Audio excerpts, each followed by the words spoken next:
For nearly a quarter of a century, Saddam Hussein ruled Iraq with an iron fist. His image was plastered on billboards, broadcast across state television, and embedded in the psyche of every Iraqi. To his people, he was both feared and, to some, revered. To the West, he was a face of defiance, brazenly challenging America, launching wars against neighbors, and even daring to fire missiles at Israel during the Gulf War. But what the world did not see, what was carefully hidden behind palace walls, was a man who knew how to survive. A man who trusted no one, not even those closest to him. A man who built an entire system of deception designed for one purpose, to make him uncatchable. When the U.S. invaded Iraq in March 2003 under the pretext of eliminating weapons of mass destruction and removing Saddam's regime, Washington expected a swift decapitation. The CIA had drawn up detailed decapitation strikes against Saddam and his inner circle. Dozens of airstrikes hit presidential palaces and command bunkers in the first days of the war. Each time, U.S. intelligence claimed to have a fix on Saddam's location. Each time, the result was the same: dead civilians, smoldering ruins, but no Saddam. It seemed impossible. America had the most advanced satellites, drones, and surveillance systems on Earth. Saddam had outdated radios, body doubles, and secret tunnels. Yet, time and again, the Iraqi dictator slipped away. Behind the scenes, the Pentagon and CIA were grappling with a troubling reality. They didn't actually know where Saddam was. He had disappeared, like a ghost swallowed by the chaos of war. And here lies the first untold truth. While the world watched U.S. troops march triumphantly into Baghdad in April 2003, while statues of Saddam were toppled and the press declared the war over, the most wanted man on earth was already deep underground, hidden within a carefully constructed web of tribal loyalty and secret hideouts. The Americans thought they had won. But the real war, the hunt for Saddam, was only just beginning. How could Saddam, stripped of his regime, still evade the most powerful intelligence network on Earth? Who was protecting him? And what desperate lengths would the Americans go to in order to find him alive? Because one fact was clear. For the U.S., killing Saddam was not enough. They needed him captured. They needed him to face justice. And most of all, they needed the world to see him defeated, not as a martyr, but as a broken man. As Baghdad burned and Iraq fell into chaos, Saddam Hussein became something else, a phantom presence. His voice, recorded on crackling tapes, would still surface to rally resistance. His supporters whispered rumors of his return. His enemies feared his shadow. And the Americans, armed with billions of dollars, thousands of troops, and endless technology, were chasing a man who had mastered the art of survival.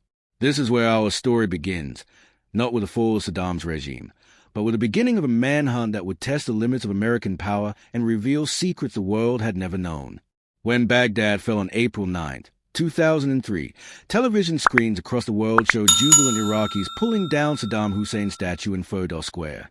To the U.S. military, it was a symbol of victory. To the White House, it was proof that the mission had been accomplished. But behind closed doors, in Pentagon war rooms and CIA safe houses, there was no celebration, only frustration.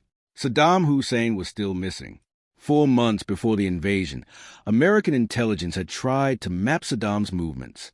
They knew of his love for elaborate palaces, each one built with secret tunnels, decoy rooms, and fortified bunkers. They knew he traveled with body doubles, men who mimic his mannerisms so perfectly that even U.S. satellites could not distinguish them. They knew he trusted only his family and his Tikrit tribe, descended from his birthplace near Tikrit. But they did not know one thing: where he had gone. The U.S. military launched Operation Red Dawn, a campaign to track and capture the Iraqi dictator. Posters with Saddam's face marked wanted, dead or alive, were plastered across Iraq. His was the top card in the now famous deck of cards that listed Iraq's most wanted. A $25 million bounty was placed on his head. Yet, every lead ended in failure. American troops raided homes, stormed palaces, and questioned loyalists. Time and again, they found nothing but empty rooms and whispers. The dictator was always a step ahead. Here's the untold truth. In the early months of the hunt, the Americans were looking in the wrong places. They assumed Saddam would flee far and hide in Syria, or seek protection deep in Baghdad's shattered neighborhoods. But Saddam had chosen a strategy rooted in tribal loyalty. He went back to the soil that made him Tikrit, his hometown. Disguised, constantly moving between farmhouses, mud huts, and even shepherd's tents, Saddam relied on a small circle of loyalists. They were cousins, tribal allies, and old friends, men who owed their lives to him, and who would rather die than betray him. They gave him shelter, food, and secrecy. Meanwhile, U.S. intelligence was scrambling.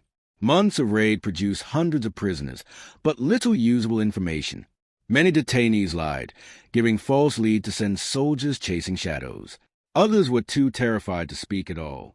The CIA described Saddam's network as a spiderweb, intricate, decentralized, and nearly impossible to map. Frustration turned to desperation. Washington feared that as long as Saddam remained free, the Iraqi insurgency, already brewing, would grow stronger. And indeed, his presence, even as a phantom, fueled resistance.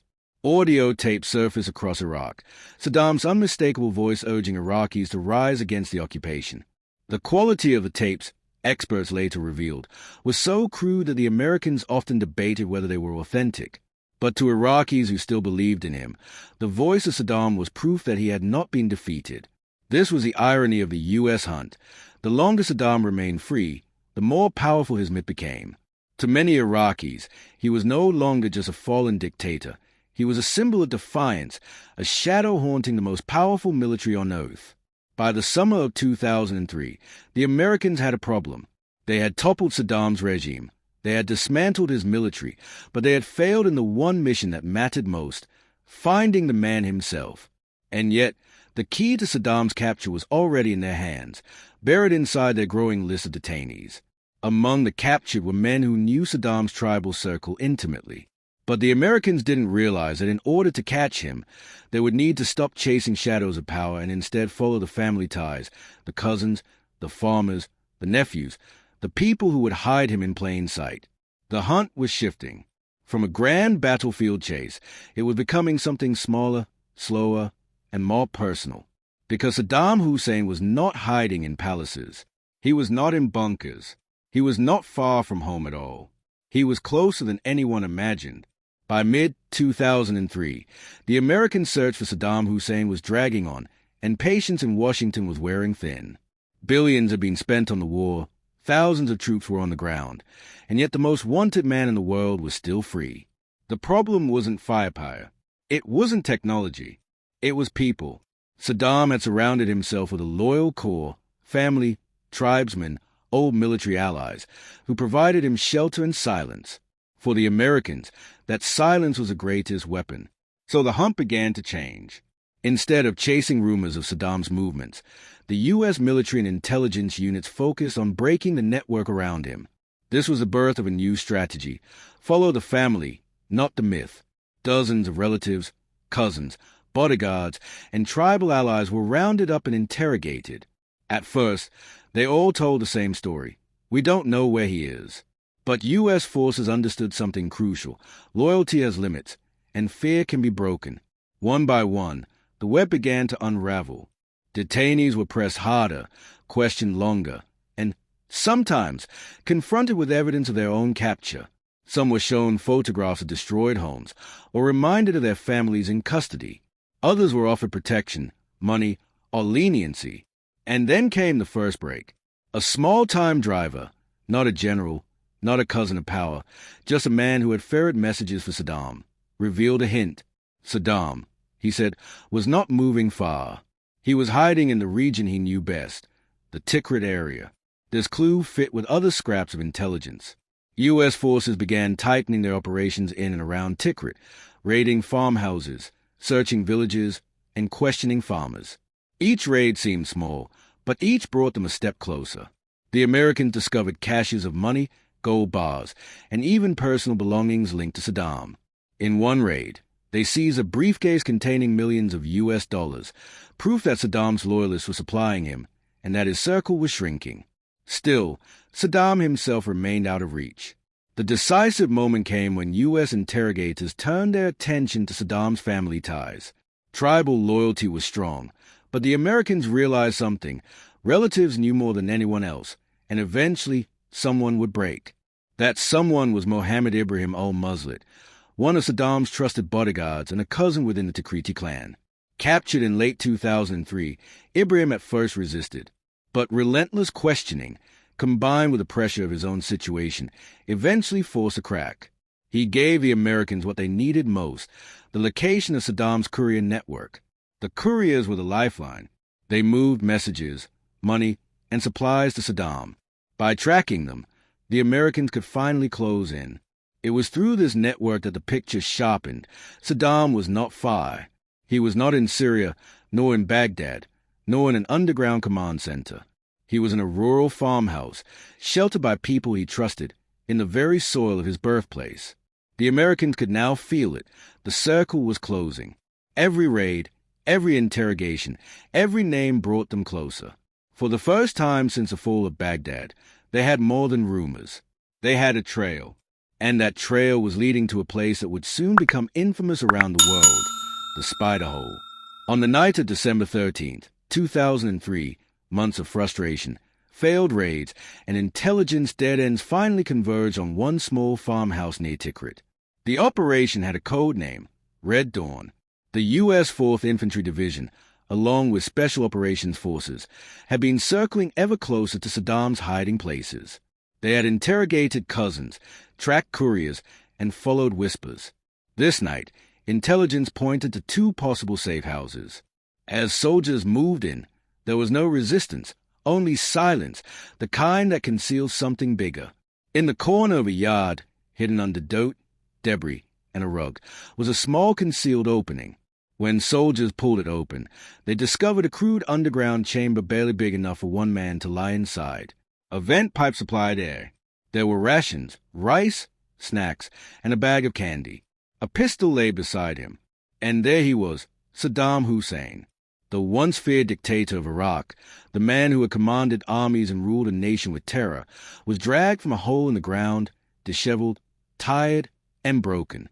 His beard was long and unkempt, his clothes dusty, his eyes reflecting both defiance and exhaustion.